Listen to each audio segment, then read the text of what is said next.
Thank you, Mr. President.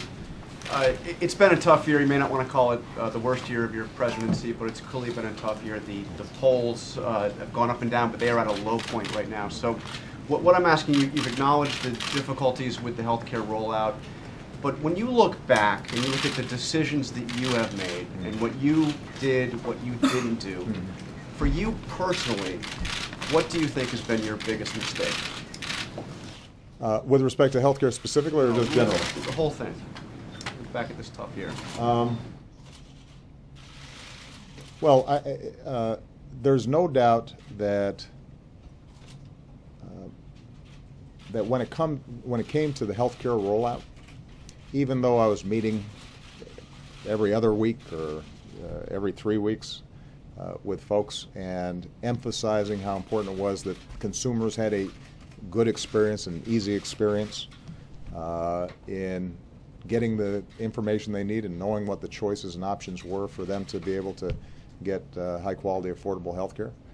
The fact is, it didn't happen in the first month, first 6 weeks, in a way that was at all acceptable. And since I'm in charge, obviously we screwed it up.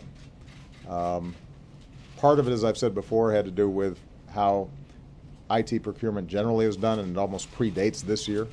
Part of it obviously has to do with the fact that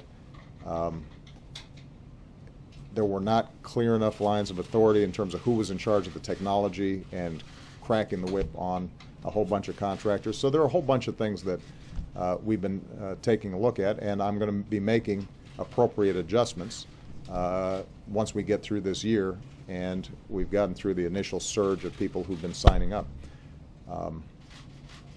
But having said all that, bottom line also is that we've got several million people who are going to have health care that works.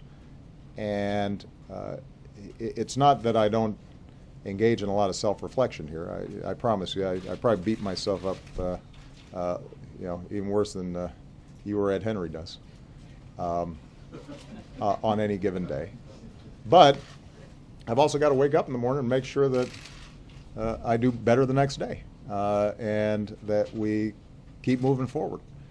And when I look at the landscape for next year, what I say to myself is, we're poised to do really good things. The economy is stronger than it has been in a very long time. Our next challenge then is to make sure that everybody benefits from that, not just a few folks. And there's still too many people who haven't seen a raise and are still feeling financially insecure. We can get immigration reform done. We've got a concept that has bipartisan support. Let's see if we can break through the politics on this. I think that hopefully folks have learned their lesson in terms of brinksmanship coming out of the government shutdown. There have been times where I've thought about, were there other ways that I could have prevented those 3-4 weeks that hampered the economy and hurt individual families who were not getting a paycheck during that time?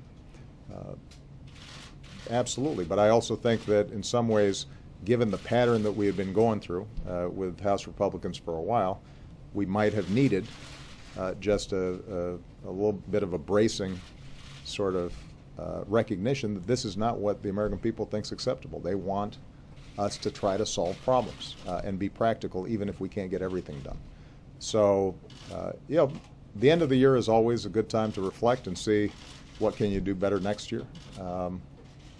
That's how I intend to approach it. I'm sure that I will have even better ideas after a couple days of sleep and sun.